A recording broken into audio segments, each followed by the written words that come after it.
बताई जाती है, पर अनेक रूप होने से भी जैसे वो शुद्ध ही है, उसको कुछ भी आकार दे दो, नाम दे दो, इसी प्रकार एक ब्रह्म सत्ता ही सत्य है और उसे तुम अनेक नाम देकर पुकारते हो, पर वो अलग नहीं। कैसे अलग नहीं? एक स्वर्ण को ही कितने आकारों में पुकारा जाता है, एक वस्त्र को नाना आकारों में पुकारा जाता है, कि मिट्टी को कितने घड़ा, सुराई, दीपक और ये राम, कृष्ण, दुर्गा, गणेश, एक मिट्टी का पिंड कुमार अलग अलग सांचे में डालकर अलग अलग नामों से पुकारता है। एक लकड़ी को कितने आकारों में बना दिया जाता है, एक मिट्टी को अनेक आकारों में, एक स्वर्ण को अनेक आकारों में, एक सूत को अनेक आकारों में। इसीलिए इसी तरह एक ब्रह्म को अनेक आकारों में पुकारा जाता है, पर अनेक पुकारने से वो अनेक होता, वस्तु तो एक ही होती है। जैसे वस्त्रों का आकार, नाम, रंग पृथक होने से भी वो एकमात्र तंतु से ही है, उसी तरह जगत के आकार एवं नाम सभी आत्मरूपी है। तो जगत के सभी आकार दिख जो रहे हैं और अलग अलग नामों से पुकारे जा रहे हैं, अलग अलग उनका उपयोग किया जा रहा है, पर एक वस्तु ब्रह्म ही यहाँ सत्य है। ब्रह्म के अतिरिक्त अन्य किंचित भी कल्पना मत करना, कल्पना करना भी पाप है। ब्रह्म की सत्ता से अलग की, कि वो अलग भगवान है, वो अलग देवी है, वो अलग देवता है, वो अलग मनुष्य है, वो अलग पशुनाना। सिया राममय सब जग जानी, करो प्रणाम जोरी जुटानी। एक परमात्मा की तो जानना। उपाधि भेद होने से भी निरुपाधिक आत्मा किसी प्रकार का भेद स्पर्श नहीं करता। कैसे? उपाधि भेद होने से भी निरुपाधिक आत्मा को किसी प्रकार का भेद स्पर्श नहीं करता। तो आत्मा में कोई प्रकार का भेद स्थान नहीं रखता है। अज्ञानता से, उपाधि भेद से हम उसको अलग अलग पुकारते हैं, लेकिन एक ब्रह्म ही सदा सत्य है, नित्य है, और वह ही तुम्हारा स्वरूप है। तुम उससे अलग हो और तुमने एक दिन जान लिया, ऐसा मत सोचना कि मैंने गुरु के पास से भजन करके, माला करके, ध्यान करके मैंने एक दिन परमात्मा को जान लिया या जानकर रहूँगा। जान लिया, जानकर रहूँगा, सोचना भी पाप है। वह तुम्हारा खुद का ही स्वरूप है। ऐसा सिद्धांत विचार कर यह समझना है कि इस नाना नाम रूप दृश्य अध्यस्त जगत का एक अधिष्ठान मैं स्वयं अभेद, अखंड, सर्वव्यापक आत्मरूप हूँ। तो इस प्रकार से एक अधिष्ठान आत्मा का बोध करने के बाद फिर अन्य अध्यस्त सत्य प्रतीत नहीं हो सकेगा। अन्य सत्य तब प्रतीत होता है जब अधिष्ठान आत्मा का ज्ञान नहीं हुआ है। अधिष्ठान रस्सी का ज्ञान अगर हो गया तो फिर सर्प की प्रतीति कभी नहीं हो सकेगी। सर्प की प्रतीति मंद अंधकार में तो तभी तक होती है, मंद अंधकार में। पूरे अंधकार में तो रस्सी भी नहीं दिखाई पड़ेगी तो सर्प तो दिखना बिल्कुल असंभव है। पूरे प्रकाश में तो रस्सी चौकी तो दिखाई पड़ेगी, उसमें सर्प नहीं दिखता है, रस्सी रस्सी ही दिखती। लेकिन जब मंद अंधकार में रस्सी में सांप की प्रतीति होती है, वो अध्यस्त सांप कब तक सत्य लगता है? जब तक प्रकाश नहीं किया। प्रकाश कर दिया तो वहाँ तो अब अधिष्ठान रस्सी का बोध हो जाता है, फिर अध्यस्त सर्प की प्रतीति नहीं होती है। अव्यक्त एवं व्यक्त, निराकार एवं साकार, कारण एवं कार्य, चल व अचल मेरा ही स्वरूप है। मुझ अद्वय आत्मसत्ता से भिन्न यहाँ कुछ नहीं है। ये दो प्रकार के नाम कहे गए हैं, पर ये दो नहीं, एक ही है। अधिष्ठान और अध्यस्त दो वस्तु नहीं है, कारण और कार्य दो वस्तु नहीं है, उपाधि और उपाध्याय ये दो वस्तु नहीं है। उपाधि कब तक है? जब तक अज्ञान है। अज्ञान हट गया तो अधिष्ठान एक आत्मा ही सत्य प्रतीत होती है। श्रुति भी कहती है नेह नानास्ति किंचन। वेद का ये सिद्धांत है कि एक ब्रह्म के अलावा अन्य किंचित भी सत्य नहीं है। अन्य मानना ही भूल है। द्वितीय द्वयम भयम भवति। ये द्वैत भाव ही जन्म मरण का कारण है। द्वैत भाव ही बार बार माँ के गर्भ में जाना और फिर जन्म से बाहर आना और दुख पाना, ये तभी तक है जब तक कि तूने एक अधिष्ठान आत्मा का नए रूप में बोध नहीं किया है कि जिस परमात्मा को अज्ञानता से मैं बाहर ढूंढ रहा था, वो परमात्मा मैंने अब जाना कि वह मैं स्वयं ही हूँ। और जिस चमड़े को, जिस स्त्री पुरुष शरीर को, गोरा काला शरीर को, लंबा छोटा शरीर को, स्त्री पुरुष शरीर को जो मान रहा था ये मैं और ये मेरा नहीं, ये तो कपड़ा पहना और बदल दिया, कपड़ा पहना और बदल दिया। लेकिन बदलने वाला जीव कभी नहीं बदलता, वो उसको करते हो रहता है, कपड़े बदले जाते हैं। तो शरीर हर बार बदलते हैं। 84 लाख प्रकार के योनियों में इसको जीवात्मा को जाना पड़ता है। कब तक? जब तक कि अधिष्ठान आत्मा का ज्ञान नहीं हुआ। मैं आत्मा हूँ ये जब दृढ़बोध हो जाता है तब यह देह भाव जीव भाव समाप्त हो जाते हैं और जीव सदा के लिए मुक्त हो जाता है। जहाँ जहाँ कार्य भासता है वहाँ वहाँ एक कारण सत्ता मात्र ही जानो। एक नियम है, एक सत्य नियम है, सरल नियम, सत्य नियम। बच्चा भी समझ जाए कि जहाँ जहाँ पर कार्य दिखता है वहाँ एक कारण ही सत्य रहता है। कार्य तो प्रतीति मात्र होता है। मिट्टी का घड़ा दिखता है तो वहाँ पर घड़े को तुम मिट्टी ही जानो। मिट्टी का दीपक दिखता है, मिट्टी ही जानो। मिट्टी की सुराही दिखाई पड़ती है, मिट्टी ही जानो। मिट्टी का गणेश दिखाई पड़ता है तो मिट्टी ही जानो। दुर्गा दिखाई पड़ती है मिट्टी की तो दुर्गा भी गणेश सब मिट्टी मात्र है। जहाँ जहाँ कार्य है वहाँ वहाँ कारण ही एकमात्र सत्य होता है। कारण कार्य ये दो वस्तु नहीं। अलंकार है तो चूड़ी है, चैन है, अंगूठी है, अलग अलग नाम है लेकिन है तो एक सोना ही। पैंट शर्ट धोती साड़ी ब्लाउज है तो है एक सूत का ही अनेक नाम दे दिया है। तो सूत की कुर्सी टेबल खाट दरवाजा खिड़की ये सब नाम अलग अलग है लेकिन है काठ है लकड़ी।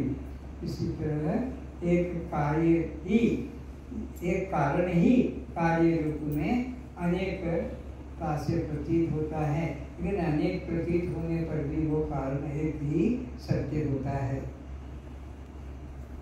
नाम आकार तो वाणी का विलास मात्र। नाम जो आकार है ये वाणी का विलास है ना, व्यवहार चलाने का है ना। व्यवहार चलाने के लिए तो बोलना ही पड़ेगा कि तुम गिलास ला के दो या चम्मच ला के दो, कटोरी ला के दो। लेकिन है तो एक स्टील को ही गिलास कह दिया, चम्मच कह दी, कटोरी कह दी। तो इसी तरह व्यवहार चलाने के लिए नाम आकार पुकारे जाते हैं पर इनकी सत्यता नहीं। सत्यता तो मुख्य कारण की है। कारण ही सत्य होता है। कार्य कभी सत्य, कार्य तो बदलता रहता है। समस्त आकारों का आधार एक निराकार आत्मा ही है। तो ये सब आकार अलंकार जितने महिलाएं पहनती है ये सब आकार किस एक के हैं? स्वर्ण के। कपड़े जितने पहने जाते हैं ये सब आकार किसके? एक के हैं? सूत के हैं। इसी प्रकार इस संसार में जितने भी नाम आकार पुकारे जाते हैं सब एक ब्रह्म सत्ता ही सत्य है। उसी के ये विभिन्न नाम पुकारे जाते हैं।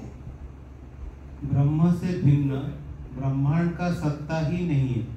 ब्रह्मांड के कारण से भिन्न कार्य की सत्ता ही नहीं है। कारण होने से ही तो कार्य की प्रतीति होती है, व्यवहार में आता है। तो ऐसे ही एक परमात्मा कारण सत्य है, उसी से ये सारा जगत प्रतीत हो रहा है, उसके बिना जगत की सत्ता ही नहीं है।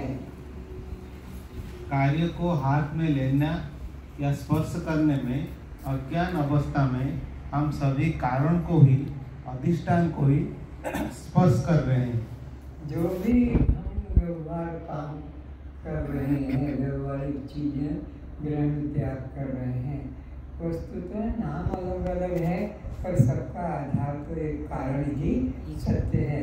कारण ही का हम स्पर्श करते हैं, कारण के बिना कार्य तो प्रतीत ही नहीं होगा, उपयोग में भी नहीं आएगा।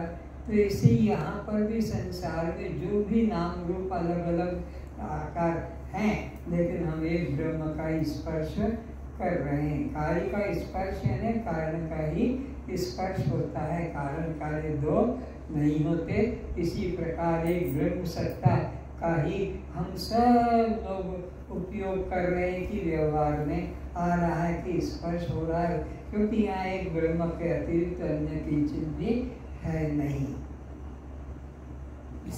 इसी प्रकार जीव द्वारा जिस जिसका स्पर्श होता है, वहाँ उस जीव को परमात्मा का ही एकमात्र स्पर्श आलिंगन हो रहा है। तो तुम जिसका भी, तुमने कुत्ते का स्पर्श कर लिया, मृग का स्पर्श कर लिया, गाय का स्पर्श कर लिया, सूअर का स्पर्श कर लिया, या तुमने किसी पक्षी का, तोते का स्पर्श कर लिया, कबूतर का स्पर्श कर लिया, या तुमने किसी एक आम के वृक्ष को, तुलसी के पौधे को स्पर्श कर लिया, कि तुमने किसी गुलाब के पुष्प के पौधे को स्पर्श कर लिया, परमात्मा का स्पर्श हुआ। ये तुमने नाम अलग अलग देखे, आकार अलग देखे, लेकिन वो स्पर्श किसका? एक परमात्मा का ही स्पर्श हो रहा है। परमात्मा के अलावा तो दूसरी वस्तु ही नहीं है जिसको स्पर्श किया जाएगा। साकार दृश्य को स्पर्श करने से निराकार दृष्टा का ही स्पर्श होता है। तो साकार होने से भी, व्यवहार में आने पर भी, स्पर्श होने पर भी नाम पुकारा जाएगा, व्यवहार अलग अलग होगा, लेकिन एक निराकार परमात्मा का ही तुम स्पर्श कर रहे हो, उसके अलावा दूसरा किसी का स्पर्श नहीं होता है। परंतु अज्ञानतावश हम उसे कारण रूप न जान उपयोगिता के तुम्हारा शरीर इधर करो, थोड़ा इधर तुम्हारा बीच वाली है, बस ऐसे। परंतु अज्ञानतावश हम उसे कारण रूप न जान उपयोगिता की दृष्टि से नाम रूप उपाधि से पहचानते हैं, पुकारते हैं। लेकिन हम उस कार्य रूप वस्तु का उपयोग करके भी उसे कारण रूप नहीं जानते, बल्कि कार्य रूप मिथ्या ही करके जानते हैं, जबकि सत्य का ही वो संबंध है, कारण का ही संबंध होता है, कार्य तो कुछ है ही नहीं। व्यवहार के लिए बोल दिया जाता है, लेकिन कारण ही का स्पर्श हो रहा है, और हम बोलते हैं ये घड़ा है, ये टूट जाएगा, नष्ट हो जाएगा, मिथ्या है। तो घड़ा तो आकार जो बना है वो तो निश्चित ही टूटेगा, मिथ्या है, लेकिन उसकी जो कारण अधिष्ठान मिट्टी है, उसका कुछ नाश वो सदा वैसे ही। तो कारण का ही स्पर्श हो रहा है, व्यवहार हो रहा है, लेकिन हम कार्य रूप में से मिथ्या जानकर व्यवहार करते हैं। प्रपंच क्या है? जो अपने आधार को ढांक दे उसका नाम प्रपंच। जैसे सरोवर पर छाई हरिलता सरोवर को छिपा हरा मैदान कर दिखा देती है, फिर से जो अपने आधार को ढांक दे उसका नाम प्रपंच है। जो अपने आधार को ढांक दे, छिपा लेता है, उसको कहते हैं प्रपंच। संसार के नाम रूप आधार ये जो प्रपंच है, इसने परमात्मा को, आत्मा को छिपा रखा है, और मिथ्या करके शरीर को, जगत को देखा जा रहा है। लेकिन ये शरीर केवल एकमात्र परमात्मा का ही रूप है। जैसे सरोवर पर छाई हरिलता सरोवर को छिपा हरा मैदान कर दिखा देती है, इसी सरोवर को कौन छिपा देता है? हरिलता लता है, बहुत झाड़ चारों तरफ है और वो उधर बीच में सरोवर है, तो दिखाई पड़ता नहीं, उसने उसको ढक रखा है। जब वहाँ तुम पहुँचते हो तब तुमको वो सरोवर दिखाई पड़ता है। और इधर से निकल जाते हो नीचे, कितने नदियाँ, कितने नगर, कितने सब चले जाते हैं, बादलों में छिप जाते हैं, हम पहचान नहीं पाते हैं। बादल से भी गांव ढक जाता है, ऐसे ही सूरज भी ढक जाता है, चंद्रमा भी छुप जाता है। तो अधिष्ठान और अध्यस्त, तो अध्यस्त वस्तु को छुपा देता है। कौन छुपा देता है? यह हमारा अज्ञान बुद्धि, यह छुपा देती है, लेकिन अधिष्ठान आत्मा ही सदा सत्य रहता है। इसी प्रकार आत्मा के आधार से स्थित अज्ञान आत्मा को ढक लेता है। तो इसी तरह आत्मा का आधार है ये नाम रूप जगत, ये उसको छुपा लेता है। नाम रूप जगत अधिष्ठान आत्मा को छुपा लेता है, जबकि ये अध्यस्त है। नाम रूप जगत अध्यस्त होते हुए भी इस अधिष्ठान आत्मा को छुपा लेता है। अलंकार स्वर्ण को ढक लेता है। अलंकार पहने हैं, ये मेरी चूड़ी है, ये मेरी चैन है, ये मेरी अंगूठी है, ये मेरा बिंदी है, या मेरा कान का ईयररिंग है। ये तो ईयररिंग कहो कि बिंदी कहो या चेन चूड़ी अंगूठी कहो, ये आकार है, लेकिन किसके हैं आकार? स्वर्ण के। एक स्वर्ण के आकार है, तो स्वर्ण के आकार होते हुए भी स्वर्ण को लोग नहीं जानते, बल्कि अलंकार को पहचानते हैं। तो अलंकार अध्यस्त नाम रूप ने अधिष्ठान स्वर्ण को छिपा लिया है। जैसे गुफा में आश्रित अंधकार उस गुफा को अपने में ही छिपा लेता है। अंधकार, गुफा के अंदर अंधकार है, दिन में भी हम उसमें घुसने जाते हैं तो भी हमको अंधकार के अंदर क्या क्या चित्र बने हैं, क्या क्या आकार मूर्तियाँ बनी हैं, हमें कुछ पता नहीं लगता है। तो जब प्रकाश किसी साधन से कर दिया जाएगा तो वहाँ पर सारा वह आकार वस्तुओं का, चित्रों का और स्थानों का प्रतीत होने लगता है।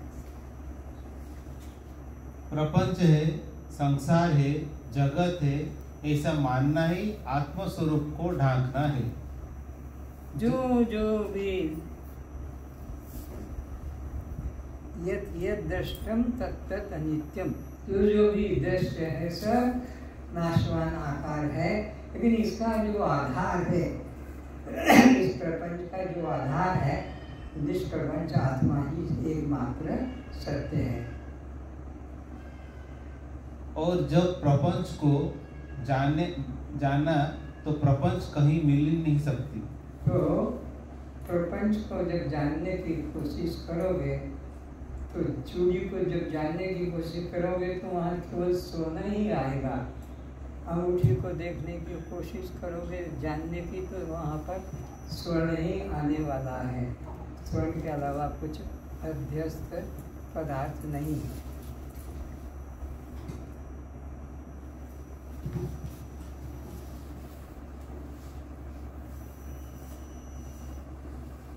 उपादान कारण एकमात्र ही को पाया है।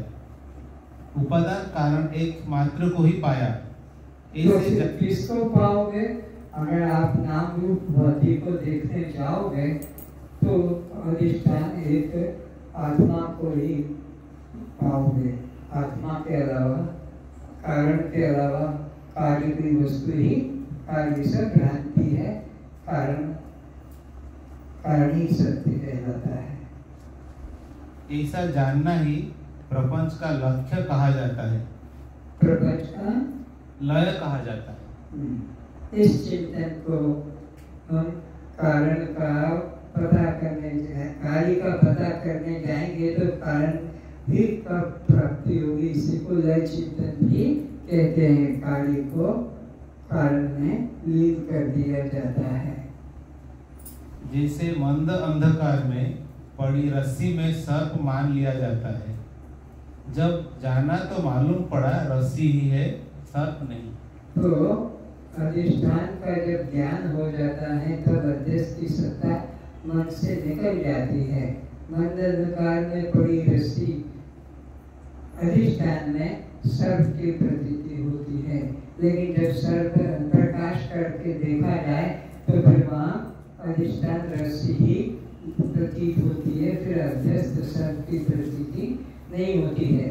तो अधिष्ठान का ज्ञान होने से अध्यस्त भ्रांति की निवृत्ति होती है। अधिष्ठान का ज्ञान नहीं होगा तब तक अध्यस्त ही हमारी बुद्धि में सत्य प्रतीत करता है और उसमें व्यवहार में रत होते हैं। इसी प्रकार अज्ञानता से मैं देह रूप मालूम पड़ता है, किंतु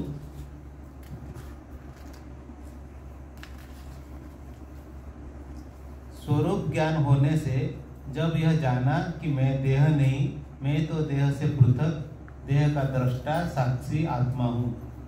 जब अपने आत्म स्वरूप का बोध न होता है तब तक हम अपने को देह में मैं भाव करते रहते हैं कि मैं स्त्री, मैं पुरुष, जवान, बालक, बूढ़ा, ब्रह्मचारी, गृहस्थी इत्यादि।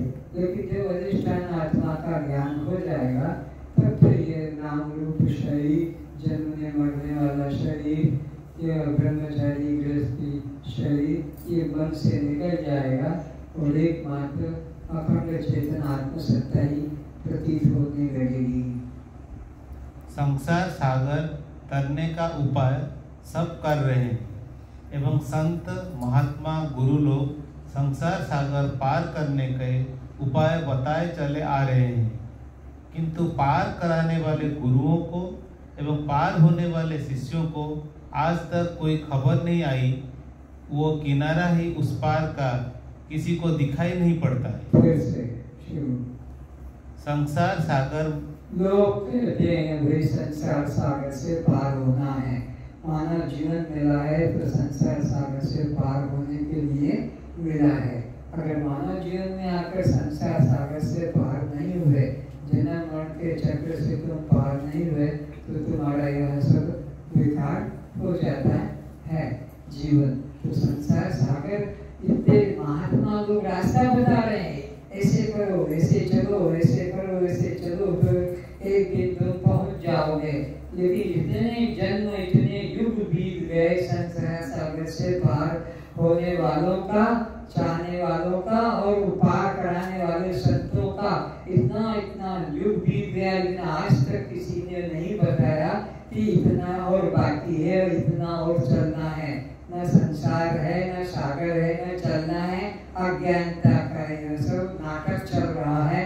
सत्य में तो तुम स्वयं ब्रह्म स्वरूप हो, नित्य मुक्त स्वरूप हो। न तुम्हें कहीं जाना है, न तुमसे परमात्मा दूर है। फिर से संसार सागर तरने का उपाय सब कर रहे हैं एवं संत महात्मा गुरु लोग संसार सागर पार करने के उपाय बताए चले आ रहे हैं, किंतु पार कराने वाले गुरुओं एवं पार होने वाले शिष्यों की आज तक कोई खबर नहीं आई कि कितने पहुंच गए, कितने मध्य में हैं और कितने चलने वाले हैं। कुछ पता नहीं। सब बेसुरी का धंधा चल रहा है, अज्ञानता का धंधा चल रहा है। आज तक कोई खबर नहीं आई। वो किनारा ही मुंबई जाना है, पता लग जाता है यहाँ से प्लेन कितने समय उड़ा और वहाँ कितने समय पर पहुँचा। भुवनेश्वर जाना है तो कितने समय पे यहाँ से उड़ेगा, कब वहाँ पहुँचेगा। ट्रेन से जाना है तो कब पहुँचेगा, कितना बाकी है, सबका है। लेकिन ये संसार सागर की ऐसी धंधा चला है संत महात्माओं के पास में कि ये पता ही नहीं लगता है कि कब पहुंचने वाले हैं। बस चले जाओ, चले जाओ, करे जाओ, करे जाओ। अभी तो नहीं मिला है, हाँ मिल जाएगा। गुरु लोग कहते हैं चलो अभी तो और बाकी है, थोड़ा और चलो। ऐसे करते करते प्राण निकल जाते हैं, लेकिन वो मंजिल का पता ही नहीं लगता है जिसके लिए वो बाबाओं के पास गए, शिष्य बनकर रहे, सेवा की, साधन किया, लेकिन मंजिल का पता नहीं लगा। संसार सागर पार करना ऐसा ही भ्रम है जैसे मृग मरीचिका नीर को सागर को तैर कर पार करना जैसा। जैसे मृग रेगिस्तान में, मरुस्थल में जाता है, प्यास लगती है उसे गर्मी के कारण, तो वो वहाँ है पानी, वो समुद्र लहरा रहा है, वहाँ जाता है, ये नहीं वो वहाँ है, फिर वहाँ है, ऐसे करते करते वो तड़प के वहाँ मर जाता है। लेकिन मृग को वो सागर पानी का मिलता नहीं, सरोवर पानी का मिलता नहीं। इसी प्रकार ये साधन करने वाले शिष्य लोग या भगत लोग भगवान की खोज में गुरुओं के कहने से अब मिलेगा, अब मिलेगा, इतना कर लो तो मिल जाएगा, इतना साधन कर लो, इतना ध्यान कर लो, समाधि कर लो तो मिल जाएगा। ऐसे कहते कहते वो गुरु भी मर जाता है और वो साधन करने वाला साधक भी मर जाता है। परमात्मा की बात तो आकाश में उड़ जाती है। संसार है भी कि नहीं, इसकी सत्यता को जानने की कोई कोशिश भी नहीं करते। सब संसार है भी कि नहीं, इसकी जो बात बोलते हैं संसार सागर, संसार सागर, लेकिन संसार वस्तु भी है कि नहीं, इसका भी कोई ठिकाना भरोसा नहीं है। अंधाधुंधी का धंधा चल रहा है ये संसार। अरे एक ब्रह्म के अलावा दूसरा वेद कहता है ही नहीं, एक मेवा अद्वितीय ब्रह्म, अद्वितीय, दूसरा और उसके अलावा कोई नहीं है। नेना नास्ति किंचन। फिर कहाँ संसार है जो पार होना है, संसार सागर है, ये सब कहानियां चल रही है, पर कोई पर गहराई से विचार करता ही नहीं कि संसार कहाँ है। परमात्मा जब कहते हो कि सिया राम है, सब जग सारा जगत सिया राम है, तो संसार तो है ही नहीं, एक ब्रह्म के अलावा दूसरा तो है नहीं, एक मेवा अद्वितीय ब्रह्म, एक परमात्मा ही सत्य है। ये बात उपनिषदों में जगह जगह पर दोहराई गई है, लेकिन इन शब्दों का कोई विचार ही नहीं करता है कि एक ही परमात्मा सत्य है, नाम रूप माया कल्पना मात्र है। सब पार होने की ही बात करते हैं। पार हुआ है कोई, इसकी तो बात ही नहीं करते। पार हो जाएंगे, इसी की चर्चा करते रहते हैं। ना आर है ना पार, आप जहाँ के तहाँ ही है। आप जहाँ के तहाँ, ना आर है ना पार है, आप जहाँ के तहाँ बस अपने स्वरूप में स्थित रहें। ज्ञान होने पर सागर ही सूख जाता है, पार करने की बात ही भ्रांति है।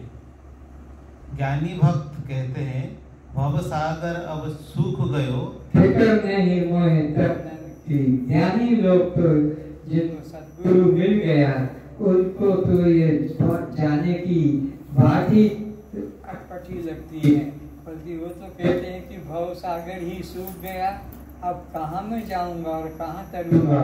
भव सागर अब सूख गया है, फिक्र नहीं मोहे की, मोहे लागी लगन गुरु चरणन की। मुझे तो गुरु के चरणों का प्रेम जग गया है, उसी में शांति मिल गई। आवाज कुछ गड़बड़ है क्या? कट रहा।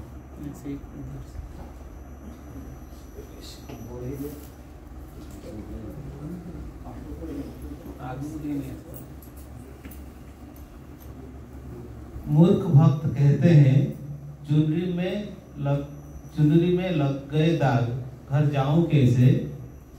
सूली पर सजे पिया की, सूली पर सहज पिया की, कहीं विधि मिलना हो। ये सब कल्पना मात्र है। सूली पर सेज है, कैसे मिलना होगा, या सूख गया है, कैसे नहाया जाएगा, या और कोई प्रकार का दृष्टांत उसे दोहरा दो।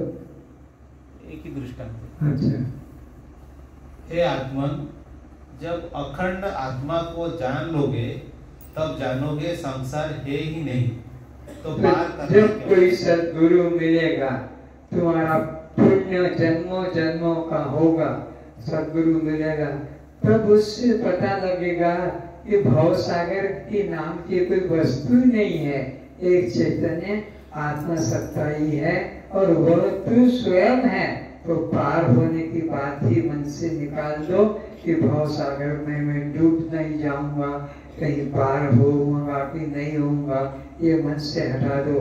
न भव सागर है, न डूबना है, न तुम इस पार हो, न उस पार जाना है, बल्कि वो परमात्मा तुम स्वयं ही हो। यदि तुम्हें प्रपंच दिखाई पड़ता है तो अभी तुम्हें अखंड आत्मा अनुभूति नहीं हुई है। अगर तुम्हें संसार दिख रहा है, भव सागर की बात सरल लग रही है, अगर तुम्हें प्रपंच दिख रहा है, तो फिर तुम जान लो कि तुम परमात्मा का अनुभव नहीं कर पाए हो, परमात्मा को तुमने ठीक से नहीं समझा है। अगर परमात्मा की अखंडता का बोध जग जाता तो फिर भवसागर कहाँ है, फिर चलना कहाँ पर है? मंजिल तो तुम खुद हो और मंजिल पर जाना भी नहीं है। तो अगर तुम्हें भवसागर की बात सत्य लगती है, प्रपंच की बात सत्य लगती है, नाम रूप की बात सत्य लगती है, तो फिर तुम जान लो कि अभी तुमने आत्मा को, अखंडता को पहचाना नहीं है। मैं को मैं जानकर देखो तो प्रपंच नहीं दिखाई देगा। तो मैं को अगर मैं करके जान लिया, अहम को मैं को अहम करके जान लिया, तो फिर प्रपंच दिखाई नहीं पड़ेगा।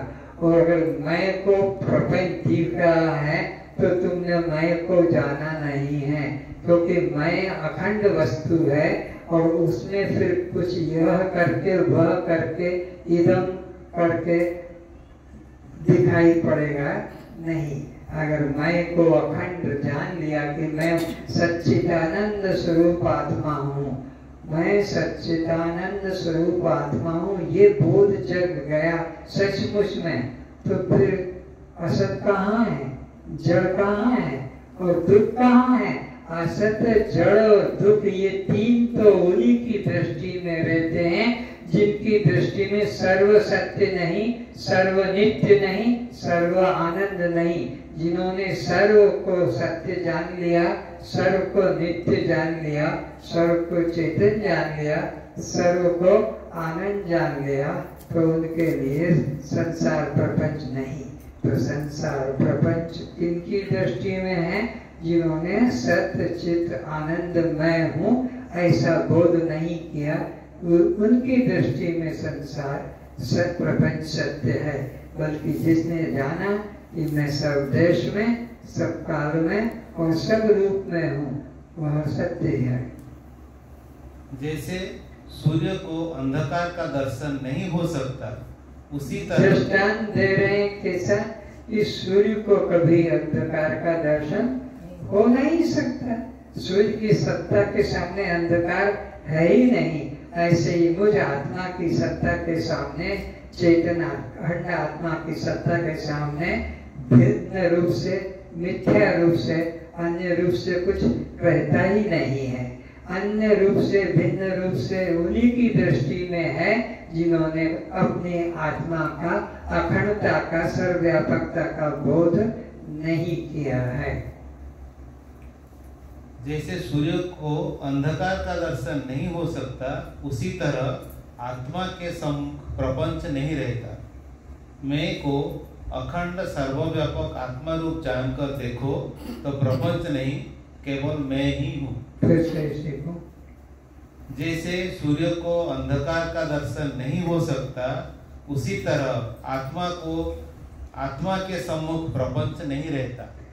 ये बात निश्चित हो गई है कि सूर्य के सामने कभी अंधकार उपस्थित ही नहीं हो सकता, उसकी सत्ता ही नहीं है सूर्य की अखंड सत्ता के सामने। इसी प्रकार आत्मा मैं की अखंड सत्ता के सामने इदम करके, प्रपंच करके, अनात्मा करके कोई वस्तु ही नहीं रह सकती है।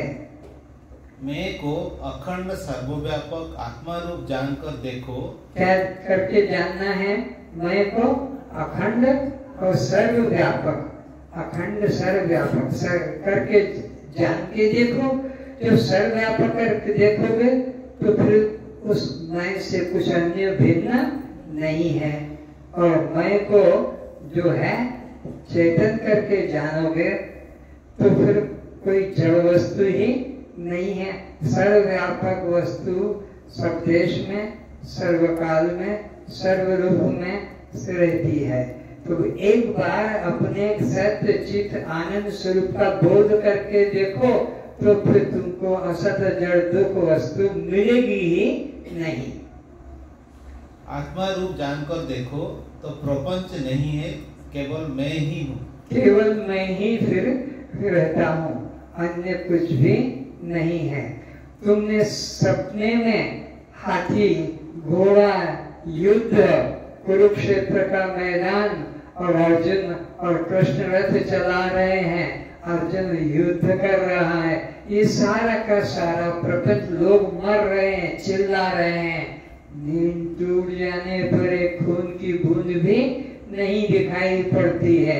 नींद टूटने पर न रथ है, न वहां पर कोई कौरव पांडव की सेना है। तो जाग जाने पर भ्रम नहीं रहता है। अज्ञान निद्रा में जो सोए हैं उन्हें ये संसार सत्य प्रतीत होता है और वे उसको खोजने के लिए, परमात्मा को ढूंढने के लिए यात्रा करते हैं। किसी भी नाम रूप वस्तु को खोजने चले तो मैं ही मिलता हूँ। तो कहीं भी किसी भी नाम रूप वस्तु के आधार को खोजने चलते हो तो अस्थि, भांति और प्रिय रूप में मैं ही प्रतीत होता हूँ। अस्थि का मतलब सत्य, भांति का मतलब चित्त और आनंद का मतलब है सुख। सच्चित आनंद स्वरूप आत्मा ही अस्थि, भांति, प्रिय रूप से सर्वत्र विद्यमान होती है। मैं को जब खोजने चलोगे तो कोई प्रपंच नाम की वस्तु देखने को नहीं मिलेगी।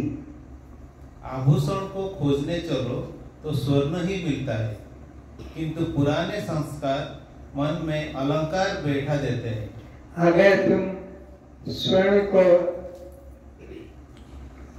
नहीं पहचानते हो, अलंकारों को पहचानते हो, तो आभूषणों को जब तुम देखने चलोगे तो तुम्हें स्वर्ण दिखाई नहीं पड़ता, बल्कि जिस नाम से पुकारे जाते हैं, ये तो अंगूठी है, ये तो रिंग है, ये तो चूड़ी है, यह चेन है, यह हमारा और अलंकार प्रतीत होता है। लेकिन अधिष्ठान का जब ज्ञान हो जाएगा तो वो सब आकार में केवल एक स्वर्ण ही प्रतीत होता है। फिर से आभूषण को खोजने चलो तो स्वर्ण ही मिलता है। जब कार्य को खोजने जाएंगे, कार्य की सत्ता को ढूंढने जाएंगे तो कार्य में कारण ही सत्य मिलेगा। कार्य सत्य नहीं, वो तो अभी अभी बना है, फिर बिगड़ जाता है। और बनना बिगड़ना स्वर्ण में नहीं होता है, आभूषणों में, अलंकारों में ही बनना और बिगड़ने का यह क्रिया होती है। आभूषण को खोजने चलो तो स्वर्ण ही मिलता है, किंतु पुराने संस्कार मन में अलंकार को बैठे हैं, इसीलिए स्वर्ण अदृश्य हो जाता है। वो अलंकार में सत्य बुद्धि होने के कारण है अधिष्ठान स्वर्ण ही, पर वो स्वर्ण अदृश्य हो जाता है और दृश्य में वो अलंकार ही रहते हैं। पर वो अलंकार अधिष्ठान स्वर्ण ही है, उससे भिन्न कुछ भी नहीं। जब मैं अलंकार को खोजने गया तो अलंकार नहीं मिला, स्वर्ण ही मिला। और जब स्वर्ण को देखने गया तो स्वर्ण ही नहीं मिला। तो ऐसे ही जब अलंकार को खोजने जाते हैं तो स्वर्ण ही मिलता है, अलंकार नहीं मिलते। ऐसे ही परमात्मा को जब खोजने जाते हैं तो सचमुच में मैं ही मिलता है, मैं ही परमात्मा है। यह रूप में कभी नहीं मिलेगा। परमात्मा को खोजने जाएंगे तो मैं परमात्मा हूँ, अहम ब्रह्मास्मि, अयम आत्मा ब्रह्म, ये वेद का सिद्धांत भी साथ में उतरता है। स्वर्ण को देखने गया तो स्वर्ण नहीं मैं ही मिला। मैं ही देखने वाला हूँ और मैं ही दिखाता हूँ। मैं नहीं तो अलंकार किसे दिखाई देंगे। कानपुर को खोजने वाला मैं ही पाया जाता हूँ। नाम तो वेतथ्य है, असत्य है। वेतथ्य सत्य रस्सी में दिखाई पड़ने पर भी वो बंधन रूप नहीं होता। फिर से मैं ही देखने वाला हूँ और मैं ही दिखाता हूँ। मैं नहीं, जो नहीं है, एक ही अखंड सत्ता है। मैं ही देखने वाला हूँ और मैं ही दिखता भी हूँ। दो नहीं है, जो दिखता है वह भी मैं हूँ और जो देखता है वह भी मैं ही हूँ। मैं नहीं तो अलंकार किसे दिखाई देंगे। और मैं अगर नहीं रहूंगा तो अलंकार किसे दिखाई पड़ेंगे। तो मेरी सत्ता है, अलंकार की सत्ता प्रतीति नहीं है। कानपुर को खोजने वाला मैं ही पाया जाता हूँ। कानपुर गांव, हाँ। दिल्ली को देखने वाला मैं ही दिल्ली हूँ। संबलपुर को देखने वाला मैं ही तो चेतन अस्तु हूँ। अगर मैं नहीं रहूंगा तो दिल्ली को, बंबई को, कलकत्ता को कौन जानेगा, भुवनेश्वर को कौन जानेगा। इन सबको जानने वाला मैं एक चेतन आत्मा ही सत्य हूँ। नाम तो बेतथ्य और असत्य है। बेतथ्य मैं सत्य है और नाम असत्य है। बेतथ्य सत्य रस्सी में दिखाई पड़ने पर भी वो बंधन रूप नहीं होता है। अंधकार में रस्सी में सांप दिखने पर भी वह सर्प होता नहीं कि पैर रख दो भूल से तो वो डस लेगा, ऐसा नहीं समझना। क्योंकि सर्प वहाँ है ही नहीं, अज्ञानता से प्रतीत होता है। तो संसार ऐसा है ही नहीं जो तुम्हें 84 में बांधेगा। अज्ञानता से तुम्हें संसार भासता है और उसी अज्ञानता से तुम्हें 84 का बंधन सत्य प्रतीत होता है। तो सदगुरु मिलेगा तो तुम्हें बोध करा देगा कि एकमात्र तू चेतन आत्मा ही सत्य है और संसार कुछ भी नहीं, केवल भ्रांति मात्र है। जैसे व्यवहारिक सर्प के दांत निकाल दिए जाने पर और डसने पर भी मृत्यु का कारण नहीं होता है। फिर से जैसे व्यवहारिक सर्प के दांत निकाल दिए जाने पर, व्यवहारिक सांप जो जमीन से निकलता है, ये सपेरे लोग क्या करते हैं, उसके मुख को पकड़ के और उसको दांत को निकाल कर फेंक देते हैं। फिर वो सर्प तुमको डस नहीं सकता। वो जो दांत निकाल कर फेंक दिए वह जहरीला काम खत्म हो गया। तो ऐसे ही ये जो देह भाव है ये जहरीला भाव है। सद्गुरु उस जहरीले दांत को तुम्हारे अंदर से निकाल कर खींच कर अलग डाल देता है। फिर तुम्हारे साथ में वो सांप गले में चले, सर पे बैठे, हाथ को पकड़ ले, अब वो तुम्हें डस नहीं सकता क्योंकि जहरीला अंश निकल गया। ये जहरीला अंश है, मैं देह हूँ, मैं करता हूँ, मैं भोगता हूँ। इसको जब निकाल लेता है तब वो या शादी करे, बच्चे पैदा करे, नौकरी करे, खेती करे, कुछ बंधन रूप नहीं होता क्योंकि जहरीला अंश उसका निकल गया। इन युक्तियों दृष्टांतों से यह निश्चय होता है कि मुझ आत्मा में प्रपंच का अभाव है। अगर प्रपंच दिखाई पड़ता है तो फिर तुमने अपने अखंड आत्मा को अनुभव नहीं किया है। रस्सी को जान लेने पर सर्प नहीं दिखता। यदि सर्प दिखता है तो अभी रस्सी को नहीं जाना है। अभी अंधकार में ही खड़े हैं। मैं आत्मा को न जानने से ही मन, बुद्धि, चित्त, अहंकार की भ्रांति होती है और मैं आत्मा को जान लेने पर इन वृत्तियों का अभाव मैं रूप में रह जाता है। अगर मैं को जान लिया तो न ये 14 त्रिपुटी सत्य है, न पंचभूत सत्य है, न पंचीकरण सत्य है, न ये सूक्ष्म शरीर 19 तत्व वाला सत्य है, न 5 प्रकार के यह कोष सत्य है। सब भ्रांति मन से निकल जाती है। एकमात्र मैं चैतन्य आत्मा ही सत्य हूँ। यानी मैं रूप सब प्रतीतियां रह जाती है। वास्तव में मैं ही सत्य हूँ। क्यों? आज इतना ही, मैं ही सत्य हूँ। भजन शुरू कर दें।